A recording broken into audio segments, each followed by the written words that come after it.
Pai do Senhor a todos que estão acompanhando, vamos aguardar aqui.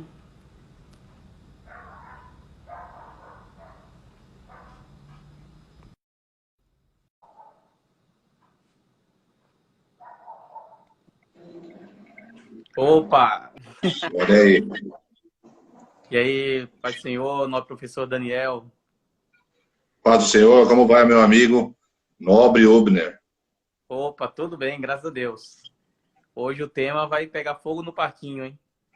Ah, vai, hein? Ainda mais com essa crise que está tendo aí de pandemia. O pessoal tudo passando apuro, não sabe administrar direito o seu dinheiro, ou talvez não administrou a vida inteira e agora está passando um apuro aí, sem recursos para viver e até sobreviver, né? Sem dúvida. Essa questão de finanças, questão financeira, tudo que envolve o dinheiro, principalmente no nosso país, é uma questão que também é cultural, né? Nós somos educados, por exemplo, você que é um camarada que gosta sempre de visitar os Estados Unidos, né? Nossa educação é diferente do americano, né?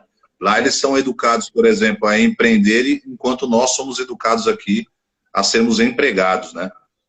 A gente vê essa diferença grande em filmes, por exemplo, as crianças, né, que vendendo com uma barraquinha de suco na porta de casa, né, vendendo doces, vendendo coisas desde cedo, enquanto nós brasileiros a gente já é uma educação diferente. A nossa mãe, nosso pai, ele sempre diz pra gente: você tem que arrumar um emprego, né, vai ter um negócio garantido, um salário.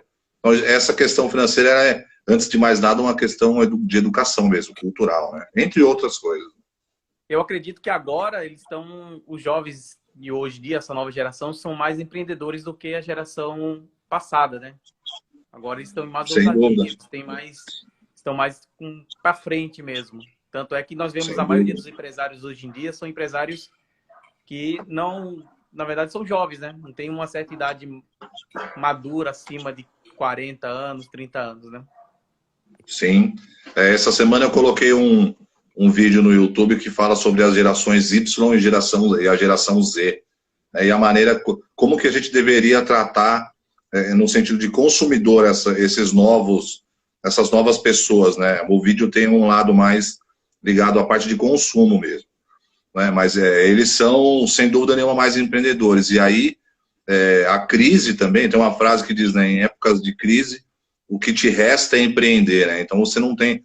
Essa semana mesmo eu fui na casa do agora evangelista Valério, acho que você conhece ele, o Valério, Uhum. congrega comigo lá no Vanel 3, e ele falou, não sei se você tem reparado na sua casa, mas a quantidade de novos carros que passam vendendo coisas, né? Então, nessa época de crise, se você tem pouco emprego, né? Você tem pouca oferta de emprego, aí você tem que empreender mesmo. E aí o jovem, ele é mais audacioso, sem dúvida nenhuma. Que bom, né? Eu estava pesquisando na Bíblia e encontrei muitos versículos bíblicos sobre a parte da finança, né? O pessoal pensa que a Bíblia não fala sobre isso, mas a Bíblia é tão repleta de 66 livros e versículos e mais versículos que contém aproximadamente 2.350 versículos que fala sobre a parte financeira do homem. Olha que interessante, né? Olha Para você só. ter ideia, ele só fala 300 vezes sobre anjos, fala 500 vezes sobre o amor, 700 vezes sobre a fé. Mas nós encontramos 2.350 versículos citando sobre a parte financeira. Como o tema é importante, né? Enquanto o pessoal está entrando aqui, né, nós estamos preparando aqui para abordar melhor esse tema. Claro. Eu costumo dizer que a parte financeira, ela te limita e, ao mesmo tempo, se você souber como fazer, né, como administrar a sua própria vida, ela até uma questão, né, que eu sempre falo, né, o dinheiro, que é um conselho que eu dou normalmente quando as pessoas me pedem, né, o dinheiro, a gente precisa entender que o dinheiro, ele é algo bom, né, que ganhar dinheiro é algo bom. Não é? Tem pessoas que pensam que ganhar dinheiro é ruim porque o dinheiro faz com que as pessoas se transformem em pessoas más. Quando, na verdade, eu costumo pensar, caríssimo Ubner, que o dinheiro, ele é um amplificador, né? Se você é uma pessoa boa, ele te faz melhor ainda. Você vai ser uma pessoa boa com condição, por exemplo, de contribuir com outras. né, de comprar cestas básicas e fazer a obra de Deus, por exemplo. E se você é uma pessoa ruim, o dinheiro também vai amplificar a sua maldade, a sua ruindade. Você vai ser uma pessoa ruim com o dinheiro. Então, eu penso que a gente precisa, antes de mais nada, entender que o dinheiro ele não é ruim. Ganhar dinheiro não é ruim. E aí a Bíblia é rica em dizer, eu digo que a falta de dinheiro, ela acaba te atrapalhando em muitas coisas, né? Vamos dizer assim, por conta disso, você acaba fazendo te prejudicando em um monte de outras coisas.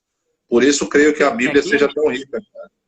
Entendi. Daniel, tem um Sidney aqui que mandou uma palavra aqui, falou, reinventar tem sido uma palavra que tem feito muito sentido nos últimos anos. A palavra reinventar, ressignificar, são palavras que os jovens têm usado bastante. Claro. E, em tempo de crise, a palavra reinventar nunca foi tão forte assim, não é? Claro que sim. Porque, vamos entender uma coisa, né? Não há reconstrução sem que exista destruição. Né? Para que você possa aprender novas coisas, você precisa destruir antigas. Se você tem algo na mão, e Deus, por exemplo, quer te colocar algo na mão, você precisa soltar isso, abrir mão disso, para que você possa receber coisas novas. Então, é preciso que você aprenda a se reinventar mesmo. Ou talvez o que te trouxe até aqui, talvez não seja suficiente para te levar daqui para frente. É o que eu sempre falo, principalmente com relação ao Covid, né, com relação à pandemia, é que as coisas jamais serão iguais. Eu disse no meu primeiro vídeo no YouTube, eu falei com relação ao home office, por exemplo. Por que as empresas elas vão parar com o home office? Porque as empresas antigamente não queriam liberar o trabalho em casa, porque elas imaginavam que dessa forma não podiam controlar os colaboradores. Só que hoje, por uma obrigação, né, por uma questão praticamente de força maior, vamos dizer assim, eles foram obrigados a colocar isso em prática. E estão percebendo que as coisas estão funcionando. Então, por que eu vou ter esse custo gigantesco se eu posso ter o Uber trabalhando da casa dele, usando a internet dele, usando a água dele, o banheiro dele, o papel higiênico dele, o café dele? Por que eu vou ter esse custo? Eu passo ele para o Uber. Então você precisa se reinventar. Não os professores, veja os professores. Você acha que os professores não estão sendo obrigados a se reinventarem hoje? Tinha professor que não sabia ligar o celular, hoje ele tem que montar aula para dar em grupos, tem que aprender a usar aplicativos né, que compartilham aulas, né, e abrem telas. Imagina se você não soubesse reinventar, você praticamente está morto. Existe uma frase que diz que o professor é o eterno aluno, né? Pois é. Essa é uma outra coisa legal de que você falou, que as pessoas até brincam com o professor, elas perguntam assim, né? Fora da aula, o senhor trabalha, né? Fora da ser professor, o senhor tem um trabalho? Que eles pensam que não é, que dar aula não é um trabalho. Mas o trabalho de um professor, ele é 10% na sala de aula. Os outros 90% é no bastidor. É preparar a aula, é estudar, às vezes você não tem o domínio daquele assunto. E hoje você falou com relação ao jovem, né? Hoje o jovem tem um aparato na mão, celular, tablet, então ele fica ali pesquisando e procurando uma maneira de colocar você na parede. Então se você der um deslize, você está morto também. Verdade, a Renata falou aqui, ó, ensinando é que se aprende. Claro que sim, claro que sim.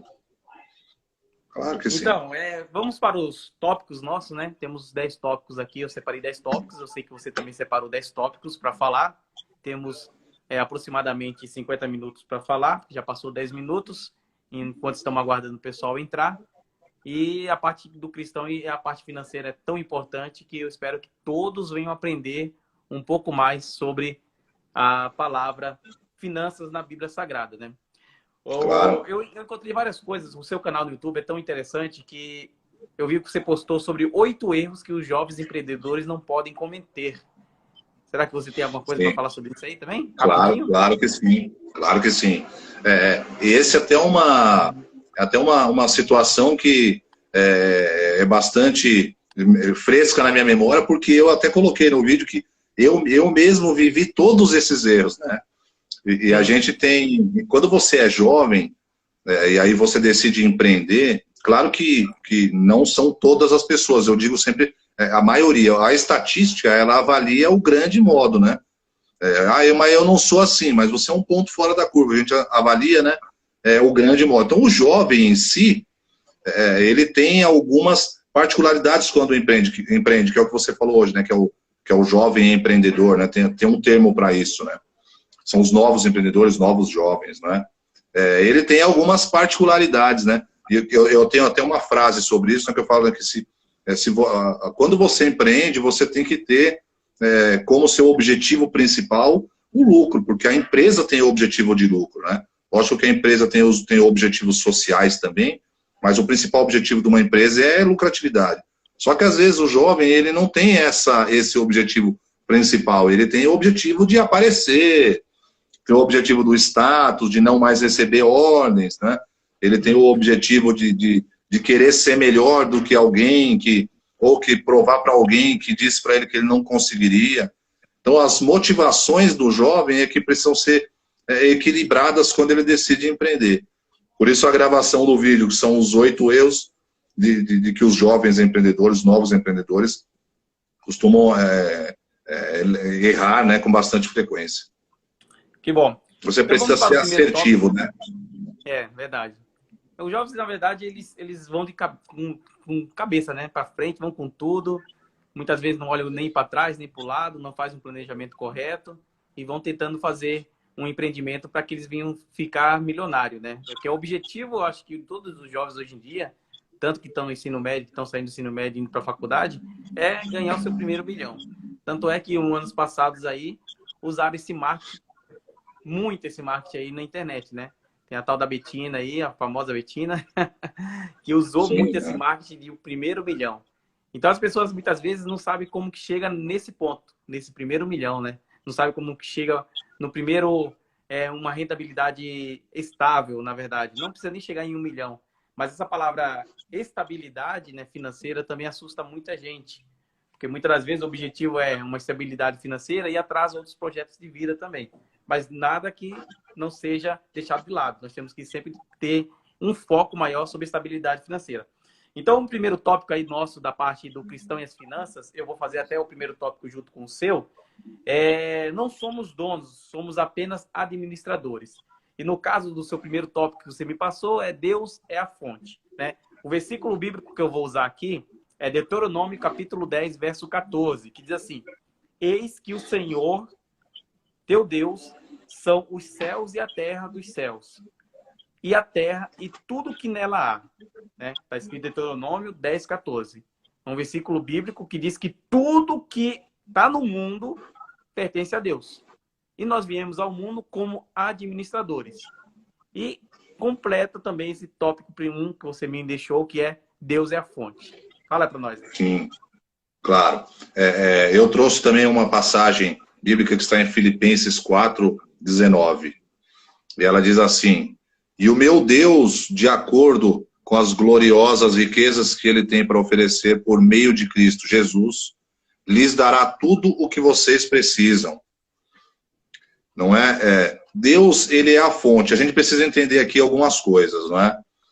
Você falou com relação a que nós somos apenas administradores. Isso vale para muita coisa, não é? Principalmente quando para as pessoas que estão acostumadas, né, a pregar a palavra, a levar a palavra de Deus, né, pelas igrejas e pelas casas, não é? Aí não só na área financeira, a gente tem momentos da nossa vida, por exemplo, as pessoas até me perguntam: mas eu tô com o nome sujo e eu sou crente, poxa, será que eu vou para o inferno? Cara, claro que não. Né? Lógico que tem a intenção por trás, não é?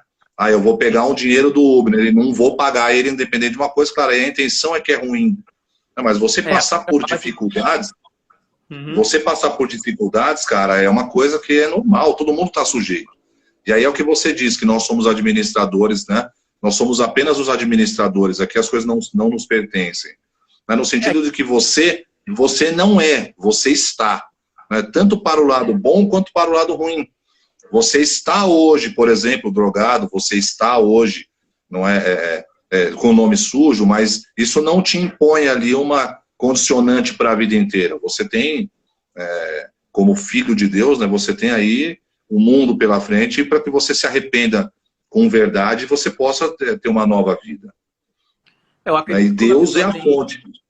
Então, eu acredito que quando a pessoa tem esse tópico aí, Deus é a fonte, e nós somos os administradores, na hora já elimina a parte do pecado do orgulho. Porque as pessoas, eles sentem orgulho pelaquilo que ele tem, né? Se prende pelaquilo que tem.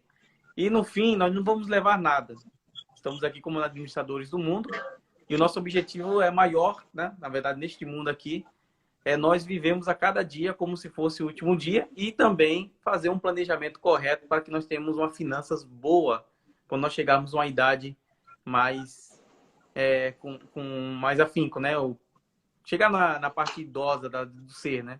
Pode-se dizer. O segundo tópico que eu separei aqui... Até só para te interromper, até para você poder fazer a obra, cumprir o ID, você tem que ter recursos, né? Você precisa ter recursos, precisa ter condições, né, para que você possa, sabe, para que você possa ter realmente como fazer, porque senão você realmente fica, sem que você tenha recursos, cara, como você faz as coisas, não é? E aí entra o que você falou de orgulho, né, de você ter, né, eu tenho, né, eu costumo dizer, né, que quando você vem para uma caminhada cristã, você começa numa caminhada cristã, e aí eu posso falar com propriedade, né, essa é o primeiro tratar de Deus com você vai ser esse, né? Em cima do orgulho. Te mostrar que ele é a fonte, te mostrar que é ele que é o dono. Você não tem nada. E é um tratar dolorido, né? É um tratar dolorido esse. Verdade, verdade. O diabo caiu, né? Lúcifer caiu, o diabo caiu por causa do orgulho, né? Quis ser semelhante a Deus.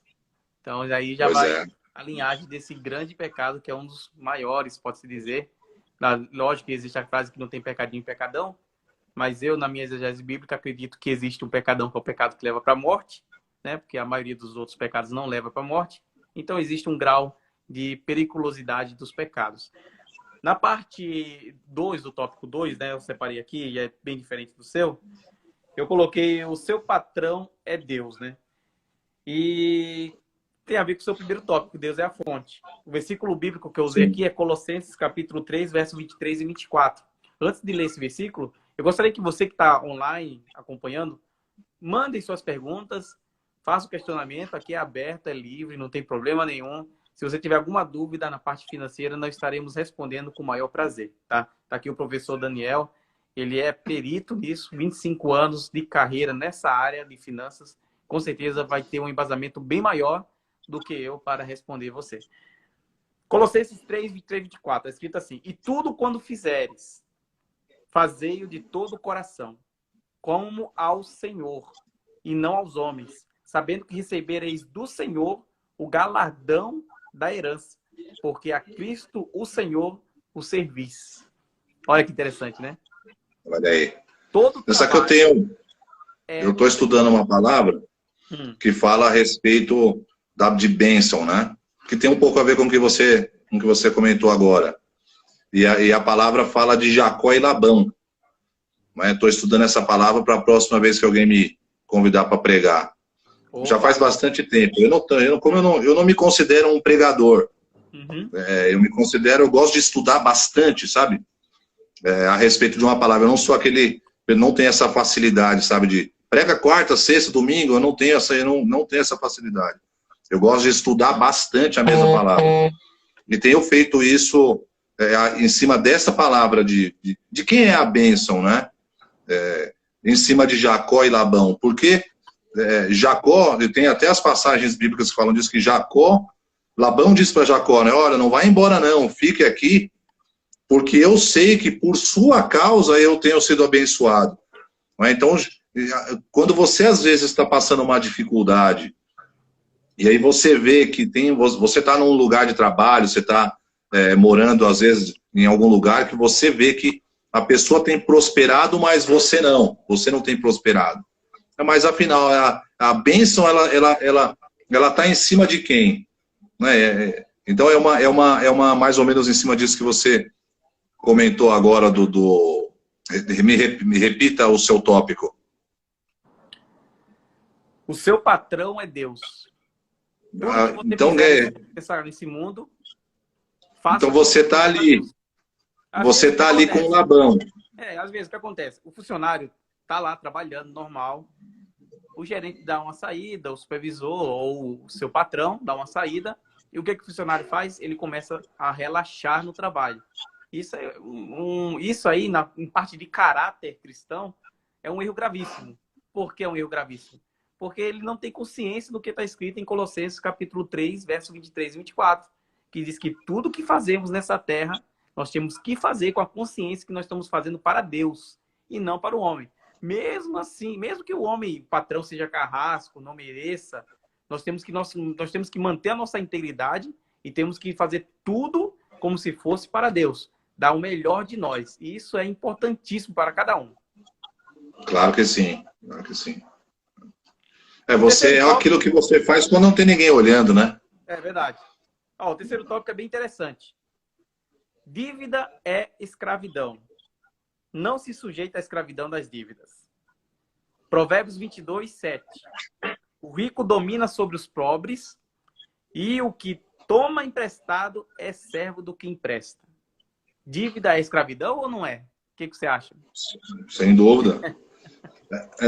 Você escuta ainda, tem alguns crentes que falam assim, né? Brincando, claro, né? Eu vou comprar a prazo, que se Jesus voltar eu não pago, né? Quem não compra a prazo não tem nada. E aí é diferente de uma dívida, né? Quando você compra a prazo, embora financeiramente falando isso seja uma dívida, claro, mas acho que o conceito aqui que está em 22,7 em Provérbios é diferente, né? Por exemplo, você tem certas dívidas de que você compra, eu vou comprar aqui no cartão de crédito, e lá na frente eu vejo como é que eu pago. Aí você tem realmente, que é o que eu falei no tópico anterior, nos tópicos anteriores, é a questão também, né, da intenção que vem, né? E certas dívidas, por exemplo, como cartão de crédito e dívidas de cheque especial, são dívidas que não vão nem te levar à ruína, vão te levar à morte mesmo. São dívidas que em questão de meses dobram, triplicam. Aí o cliente precisa andar. Se a pessoa não sabe utilizar corretamente... Se você sabe utilizar, vou te dar um exemplo rapidamente. Eu tenho um conhecido que foi trocar de carro e precisava pagar ali R$5.000 de diferença. E daí eu perguntei, eu troquei de carro, mas peguei dinheiro emprestado para pagar os R$5.000 aí. Alguém perguntou assim, bom, mas R$5.000 você pegou emprestado? Pô, mas você não tinha o dinheiro? Aí a pessoa respondeu assim, olha, eu tinha o dinheiro, só que o meu dinheiro aplicado, ele me rende 6, 7 numa aplicação que eu tenho aqui. E o dinheiro que eu peguei emprestado, eu pago 0,4 por mês. Então veja que se você sabe como fazer as coisas, né, quem que faria isso? A pessoa já pega o dinheiro, paga ali e pronto, né? Ela não para analisar, para avaliar. Então você precisa ter... certamente deve ter um mínimo de conhecimento da parte financeira, né? Para saber o... Pois é. Cara, e não é uma coisa, lógico que... Pode falar. Lógico que você não vai ter o conhecimento de um consultor financeiro, de alguém que estuda há muitos anos a respeito disso, mas você pode, sabe, buscar informações no meu canal mesmo.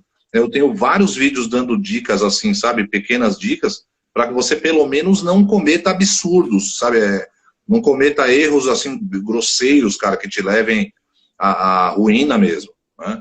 Não é possível fazer, isso é possível fazer. Tem bastante pergunta aí. O pastor Carlos mandou uma pergunta aqui. E daí? O Silvio Santos disse, quem não faz dívida não cresce. É o que eu acabei de dizer, né? Essa é uma dívida. Você comprar um apartamento e parcelar, por exemplo, você tem uma dívida, claro que sim. Mas aí é diferente de você, como eu falei, de você usar o cartão de crédito para comprar coisas que você não sabe se vai ter condição de pagar. Tenho certeza que quando o Silvio Santos disse isso, ele disse com relação a você ter um cronograma financeiro, né, um fluxo de caixa, para você saber que é a regra número 1, né? Qual é a regra número 1 das finanças? Não se gasta mais do que se arrecada. Se você faz uma dívida para pagar parcelas de R$3.000 por mês e você ganha 2, aí você trouxe uma dívida que é pouco inteligente. Aí entra a questão da Renata falou aqui, ó. Você pode ou não se tornar escravo da dívida. Se você agir conscientemente, claro que você não vai ser escravo. Agora, se você agir descabeçado, sem pensar, sem raciocinar, logicamente vai ser mais um escravo da dívida, né? A Bíblia fala uma E coisa uma que nós vez, podemos dever, sabia? a A Renata única falou coisa aqui, ó, que podemos futilidade dever... por utilidade. Assim. Sim. Então, a Bíblia fala assim que nós podemos dever uma coisa. A única coisa que nós podemos dever, né? Romanos 13, verso 8. Diz assim: a ninguém devais coisa alguma, a não ser o amor, que vos ameis uns aos outros, porque quem ama aos outros cumpriu a lei. Olha bem, a Olha aí. ninguém devais alguma coisa, a não ser o amor. Pois é, olha aí. Interessante, né? A Bíblia é rica demais, né? Uma vez eu fiz um curso de pós-graduação e um dos professores disse assim, o ser humano não tem um manual de instrução. Disse a ele, tem sim, cara, chama Bíblia. Só o livro de Provérbios, você tem praticamente um manual do ser humano inteiro, com absolutamente todos os temas. Principalmente o financeiro. Olha o Valerião aí. Vai dando glória que melhora, Valerião. O Sidney fez uma pergunta aqui, ó.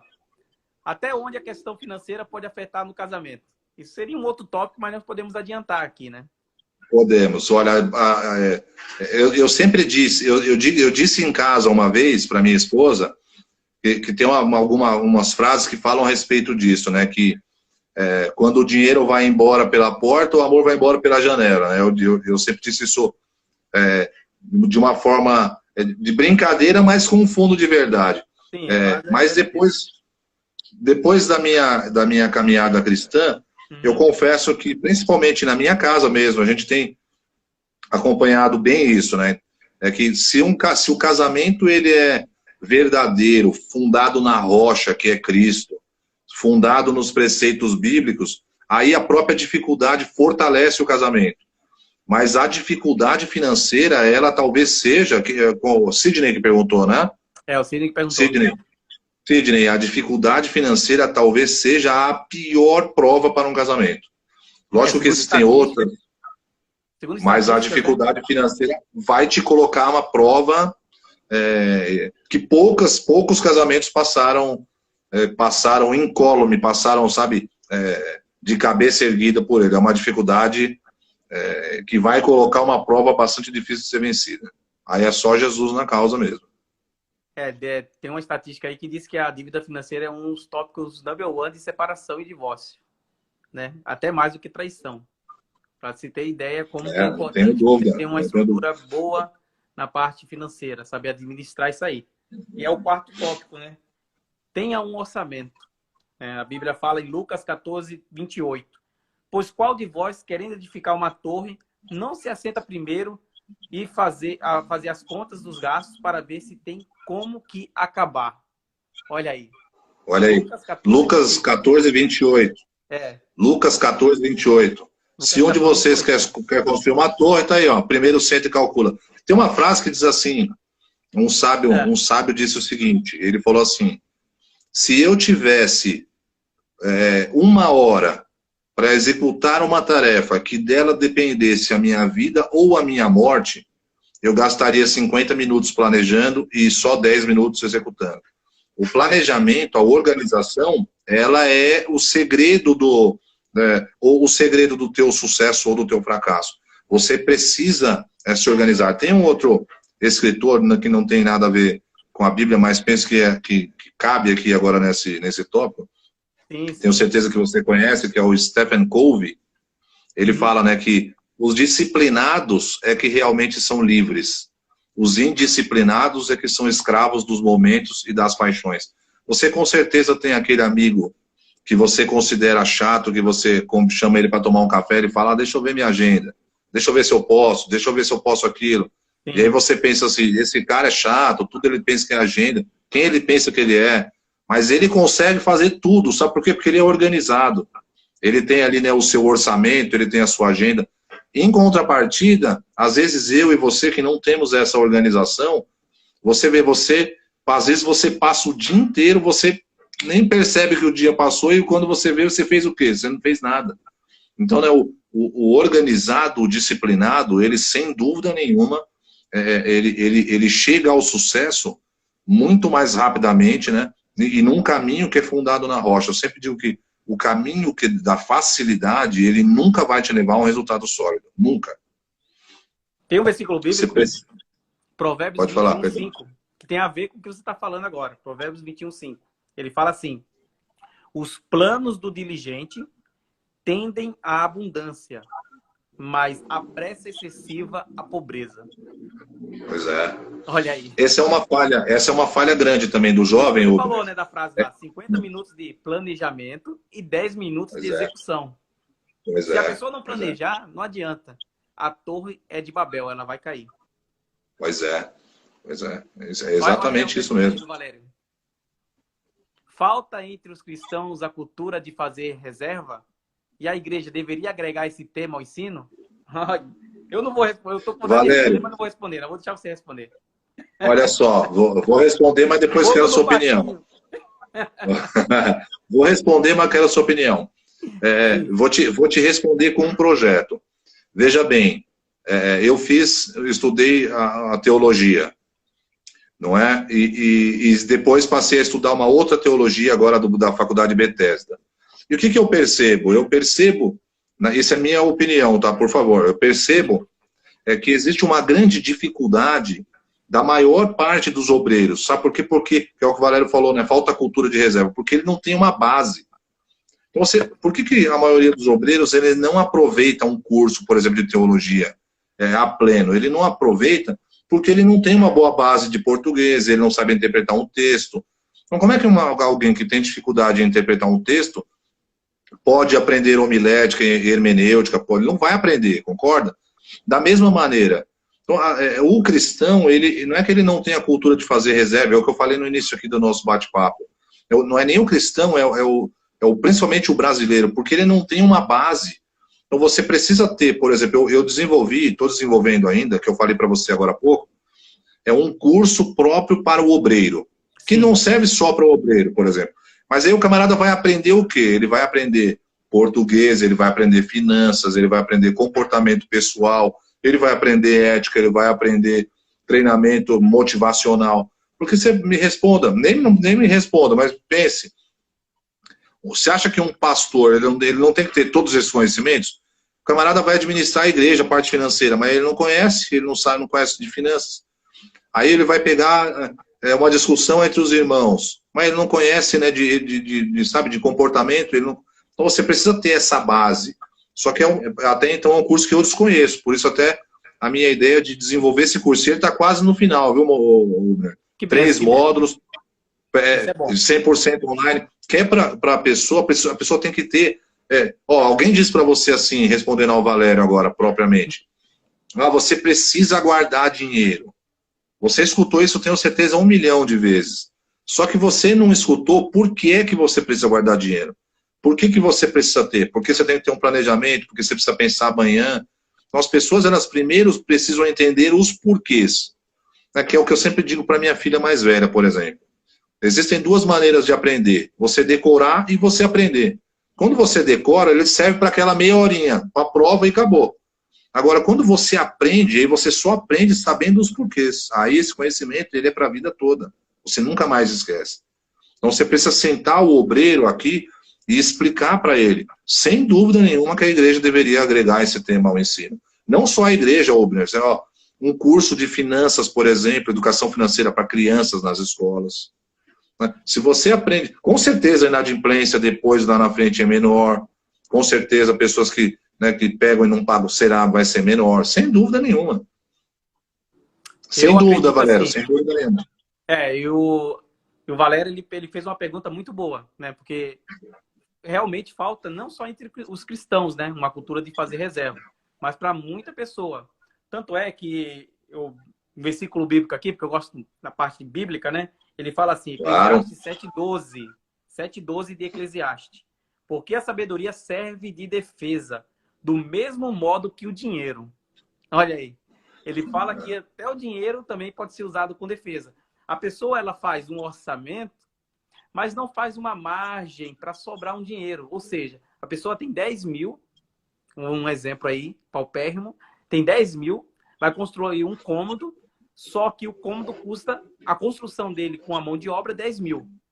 Ou seja, eu aconselho a pessoa a não construir, a não ser que tenha pelo menos 2.000 de margem, ou seja, 12.000 no bolso para construir o cômodo de 10.000, porque seria a sua reserva. É um planejamento. Olha só. E isso realmente precisa ser ensinado na igreja. O pastor também tem que ensinar isso na igreja, parte de financeira. Imagine como que seria tão agradável num culto de ensino ouvir sobre parte financeira e ajudar a parte obreiro, material e espiritual também, porque você não pode ter uma parte financeira, parte material.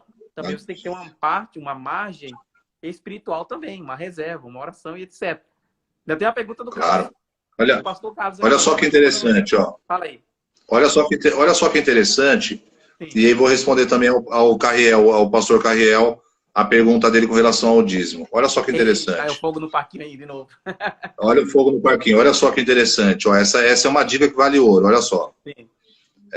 As pessoas, elas não conseguem guardar dinheiro porque elas têm a ideia de que elas têm que guardar o que sobra.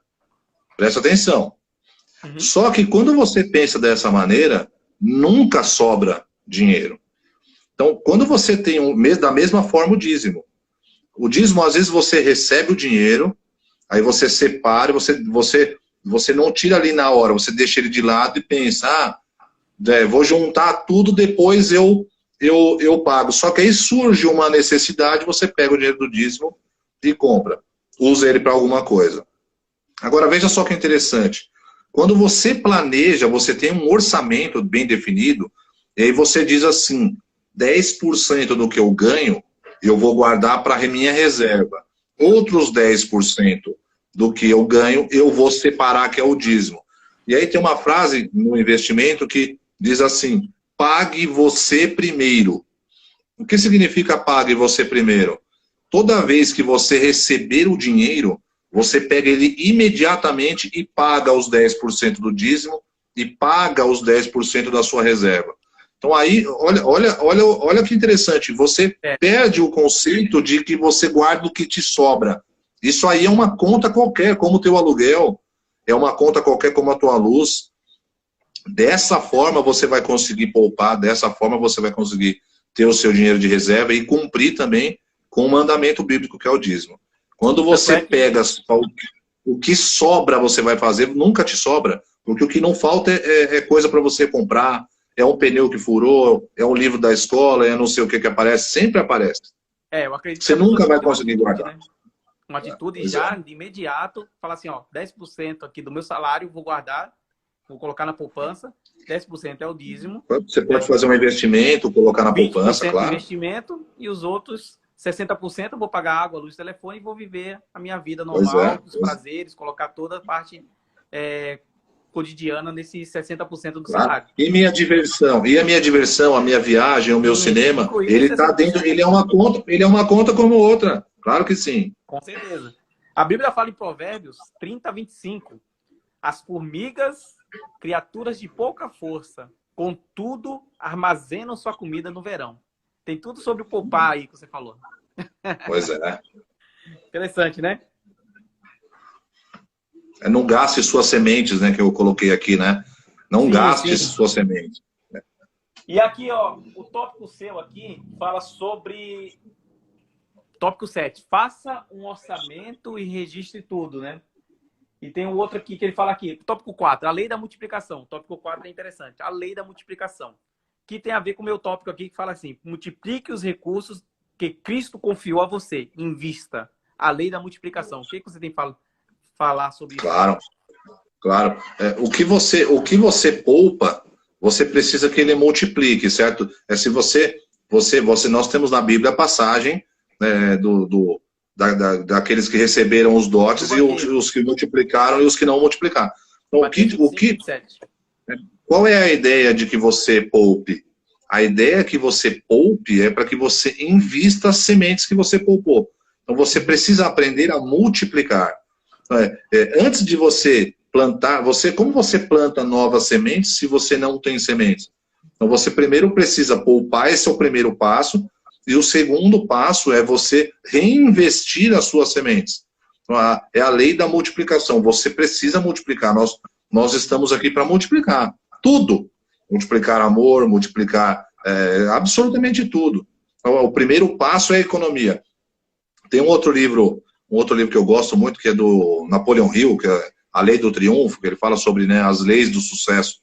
Aí ele diz que não há pessoa na história da humanidade que tenha obtido sucesso que não tenha tido o hábito da economia. Então, o hábito de poupar dinheiro, de economizar, e aí não é ser suvina, como diz, né, de ser o popular mão de vaca, me perdoe o palavreado.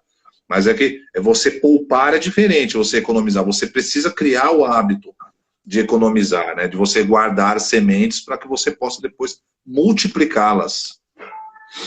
Tem um versículo bíblico, né, que é Mateus 25, 27, que fala assim, ó: você devia ter confiado o meu dinheiro aos banqueiros, para que, quando eu voltasse, o recebesse de volta com juros. Reclamando daquele que não utilizou corretamente. Guardou em um lugar seguro e não colocou para investimento, para gerar juros, para gerar lucro. E tem gente que faz isso ou não tem? Gente que guarda o dinheiro em casa, põe debaixo do colchão, põe debaixo não sei aonde. Tem gente que faz ou não faz? Aí é um dinheiro que né? Você está guardando a semente, mas não tá plantando ela, não está multiplicando. Então, assim, Deus quer que a pessoa invista, né? Claro que sim, claro que sim. Tudo é tudo assim, viu, Bruno? Tudo é assim. Eu quero melhorar, eu quero ser um pregador melhor. Você dorme sem saber e acorda sabendo? Claro que não. Eu quero ser um profissional melhor. Você dorme sendo um mau profissional e acorda bom profissional? Claro que não. Nada funciona dessa forma. Tudo você precisa plantar a semente, colhe o que sobra, planta de novo e assim você vai multiplicando. E aí, se não falar a memória, acho que a Renata disse aqui também no começo do nosso bate-papo, falando a respeito, né, falando a respeito disso. Você precisa ensinar, né? Ensinando o que você aprende. Plantando o que você aprende, multiplicando, ensinando as pessoas, compartilhando o seu conhecimento que você vai aprendendo cada vez mais. Plantando multiplicando. Colhe, né? Claro que sim. Tem. Próximo tópico aqui. O seu tópico: trabalhe duro, mas principalmente com inteligência. Pois é. Tem um princípio aqui no livro de Provérbios, 28, 19. Quem cultiva a sua terra tem comida com fartura, mas quem gasta o tempo com coisas sem importância sempre será pobre. Você falou também no começo aqui do nosso bate-papo, não é, com relação à sabedoria, não é? E também de você saber. Eu sempre digo assim, tem um comercial, acho que do Banco Itaú, que fala a respeito de você. Eu sou marceneiro. Então você vai no Itaú receber dicas de marcenaria? Não. Lá você vai receber dicas financeiras. Então, de que cada um no seu quadrado também, como diz na linguagem popular. Então, de você se cercar de pessoas que têm conhecimentos que às vezes você não tem. Né? E colher dicas com pessoas que possam de fato te agregar alguma coisa. Não é? É um tópico que eu separei aqui. Peça conselho. Trabalhar duro faz parte. Trabalhar duro faz parte. Mas trabalhar com inteligência é melhor, sem dúvida. Então, aí completa aqui meu tópico também, né? Que peça conselho na parte de trabalhar duro com inteligência. Eu acredito que tem que pedir a Deus, pessoas fiéis e a especialista. Tanto é que em Provérbios 19, 20, assim, ó: ouça conselhos e aceite instruções, e acabará sendo sábio. Mas, na verdade, não é qualquer um que nós podemos receber conselhos, né? Não, claro que não. Você não vai receber um conselho de uma pessoa que está totalmente endividado, né? Pois não, uma pessoa separada vai dar palestra para casais. Não, às vezes...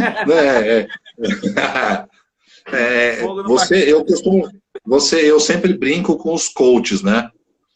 Até tem alguns irmãos que são coaches e ficam bravos comigo. Mas eu falo que o coach, tem a maioria, né? Claro, tem bons coaches, mas são pessoas que sabe, eles não tiveram brilho na sua carreira profissional e daí, em algum momento, elas decidem ensinar os outros. Mas espera aí, cara. Você já fez isso que você está me aconselhando? Me diga qual empresa você foi, trabalhou e fez isso. Me diga qual foi o cristão que você aconselhou. Me diga quem foi que você foi buscar lá no mundão e trouxe, sabe? Se você não tem experiência, como é que você aceita conselho de alguém? Como é que você aceita conselho de alguém que nunca fez o que te aconselha? Cara, você precisa ter, se cercar de pessoas, e aí não é uma questão de arrogância, né? Tá? É uma questão de inteligência mesmo. Eu sei que... E esse livro era um livro sobre finanças, né? E eu falei para ele, viu, como é que você vai publicar um livro sobre finanças se sua situação financeira não condiz com aquilo que você está ensinando no livro? Que é uma situação meio complicada, mora de aluguel e etc, né? Uma pessoa assim se comporta você acha que as pessoas não, você acha que as pessoas não veem? Você acha que as pessoas não veem isso? Guarda o livro, espera um pouquinho, sobe, colhe o que você está plantando, depois você lança esse livro, que vai ser um sucesso. Mas precisa... porque as pessoas fazem... Não significa que você não possa, uma vez em uma situação ruim, independente de qual seja o campo, que você não possa aconselhar. Agora, é que você não possa dar dicas, por exemplo. Um camarada que quebrou 3 vezes tem condição de te ensinar, por exemplo, como não quebrar.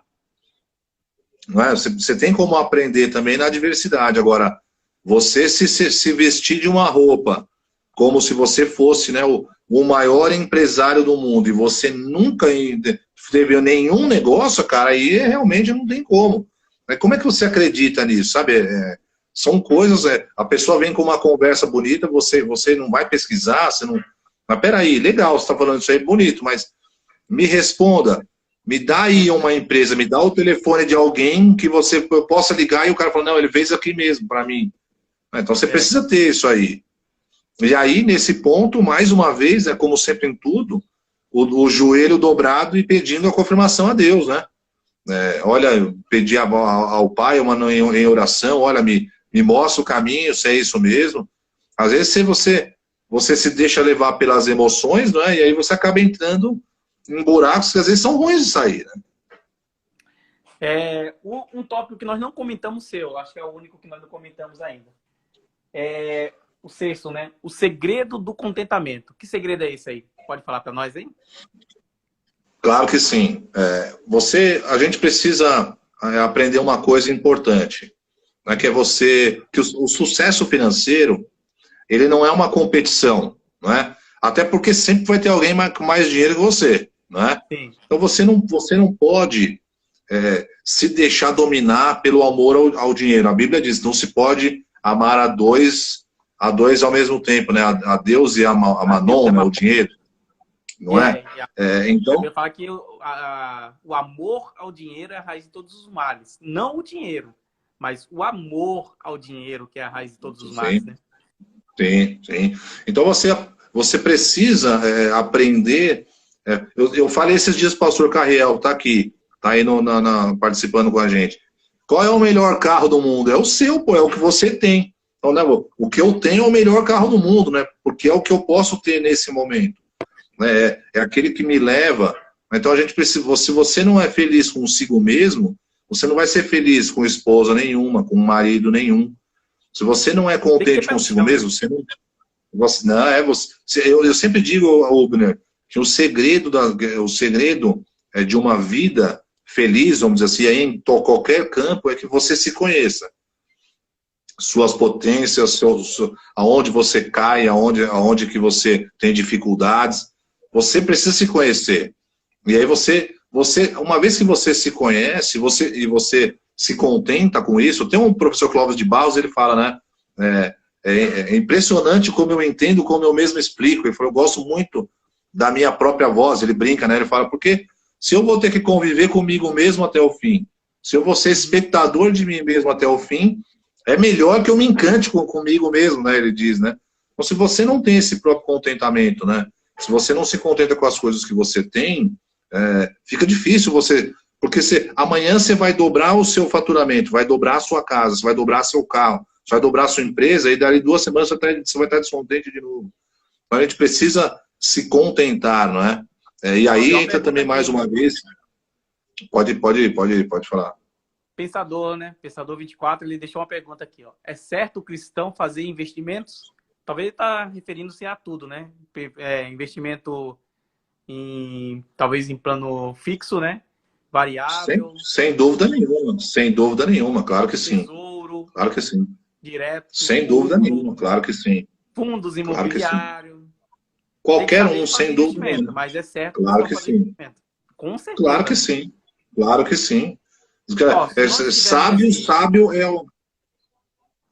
o cristão que faz investimento, né? A Bíblia fala em Provérbios 21, 20. Na casa do sábio há comida e azeite armazenados, mas o tolo devora tudo que pode. É o que está acontecendo na quarentena, né? O pessoal come e não para de comer. O pastor, o dinheiro é um péssimo senhor, mas um ótimo servo, olha aí. É verdade. Olha aí, pastor Caian. Se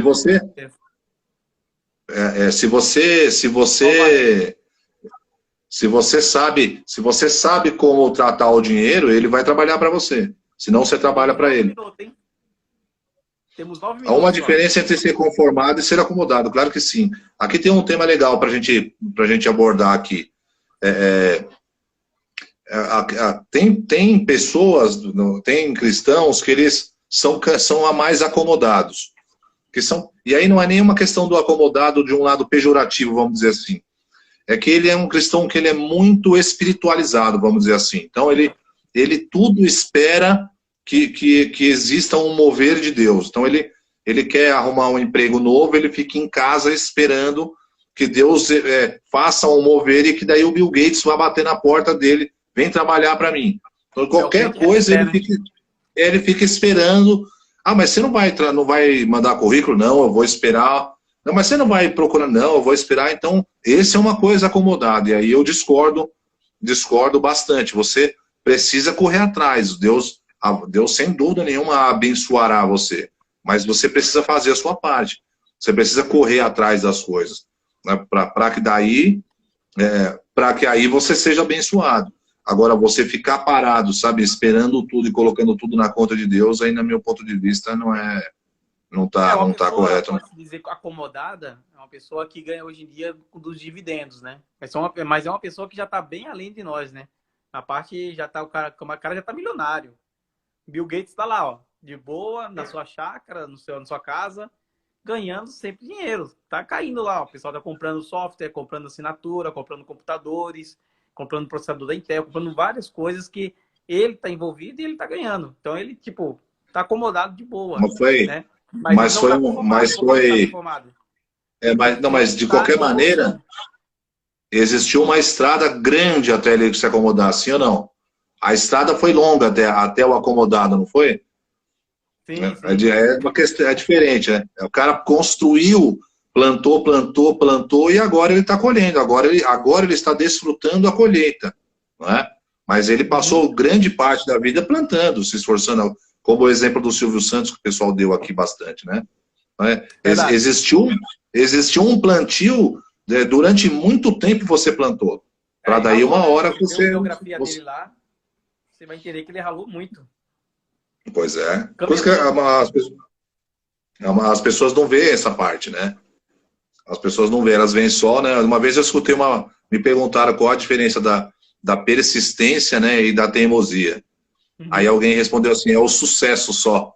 Porque enquanto você não tem sucesso, você é teimoso. O pessoal fala, olha lá o Uber, eu já falei para ele parar com isso, mas ele tá lá.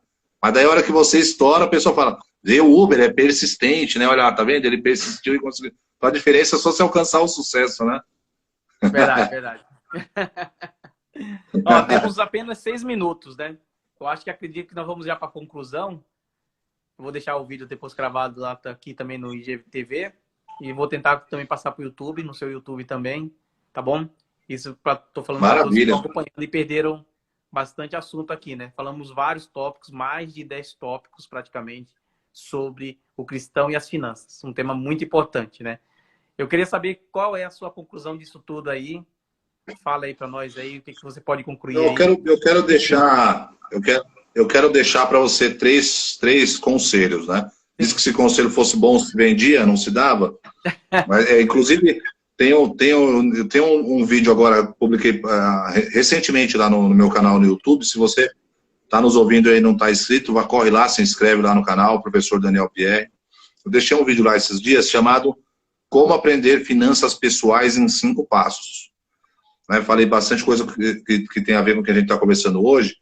E de lá também deixei esses 3 conselhos que eu vou deixar para você aqui hoje.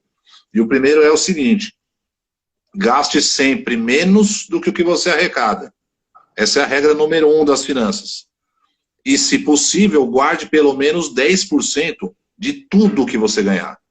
Tudo que você ganha, guarda 10%. E aí guarda do jeito que eu te aconselhei aqui nesse bate-papo. Assim que o dinheiro entrou, você já separa ele, paga como se fosse uma outra conta, né? Ou pague você primeiro. O segundo é o que o Rubner já nos disse aqui, vou usar ele também como um conselho, é considere dicas e conselhos apenas de quem sabe o que está falando. Não, porque hoje em dia o que tem de médico, o que tem de economista, o que tem de especialista, né, em doença, por aí, tá brincando, né, de brincadeira. E aí também, para terminar, a última dica, o último conselho é invista as suas economias. Invista sim. O dinheiro, ele é bom, sim, ganhar dinheiro é bom. Não pense que ganhar dinheiro é ruim, que ganhar dinheiro é coisa do inimigo, que isso é conversa furada. Ganhar dinheiro é bom. Não é coisa do demônio, não. Se você é uma boa pessoa, manda para mim. Não, se você é uma boa pessoa, com o dinheiro, você vai poder fazer muito mais coisa pelos outros. Você vai poder fazer muito mais pelos outros com o dinheiro. Não a qualquer custo, né, Uber? Sim. O Sidney fez uma pergunta aqui, né? Nobres, vocês acreditam que o mindset do cristão é muito limitado e por quê? Para mim é lógico que vai ser limitado, porque a mentalidade de uma pessoa cristã que não está com uma base alicerçada na rocha, realmente a mente dele vai ficar limitada para sempre. E se for uma pessoa que não tem uma mente aberta, mas fechada, aí sim a limitação vai ser pior, porque ele vai estar numa caixa, num box. Somente dentro de uma caixa ele não faz nada. O certo é você outside, né? Fora da caixa totalmente, para que você venha ter uma mente mais aberta e com a ajuda do Espírito Santo, que é o grande professor nosso, venha aumentar essa limitação. Você tem alguma coisa a comentar sobre essa pergunta, rapidinho? Temos 3 minutos. Eu penso que ele é limitado, sim, principalmente no sentido do próprio mindset que ele falou, né? Que é o do grupo, né? Que é uma mente mestra, né? Como o conceito do mastermind, que também é do Napoleon Hill, que a gente falou aqui. Então, principalmente no conceito de quantidade, né? De grupo, ele é limitado, sim. Mas aí cabe a você, cabe a mim, e buscar conhecimento para que você saia fora desse mindset que é limitado. E você sair fora desse mindset, você consegue levar os que estão próximos de você, sem dúvida nenhuma. Né? Obrigado pelos 3 conselhos, obrigado pela essa videoaula aí que nós tivemos sobre o cristão e as finanças. Que Deus abençoe a sua vida, a sua família, a todos que acompanharam também. Ao Jonathan lá do Ceará, ó, que benção, está aí também acompanhando, Tiago, que maravilha, ao pastor Carriel, a Renata também, a todos que acompanharam aí, muito obrigado. Eu vou deixar o versículo aqui em Filipenses, capítulo 4, verso 19. O meu Deus, segundo a sua riqueza em glória, há de suprir em Cristo Jesus cada uma de vossas necessidades. Amém? Amém. Rubner, muito obrigado. Obrigado, Deus te abençoe. Daniel. Obrigado muito. Muito Daniel. Obrigado. Deus abençoe. E espero que não seja o primeiro e o último, né? Mas que seja o primeiro de muitos. Sem dúvida, se Deus quiser. Muito sobre conhecimento financeiro também, que é essa área que você está perito, tá bom? Que Deus abençoe a sua vida aí, em nome de Jesus. Deus te abençoe mais uma vez. Muito obrigado. Amém. Obrigado a todos que acompanharam. Amém. Que Deus abençoe você. Às 20 horas teremos outra live aí, mas eu não estarei administrando, mas sim meu amigo Felipe de Campinas. Que Deus abençoe a todos vocês. Amém.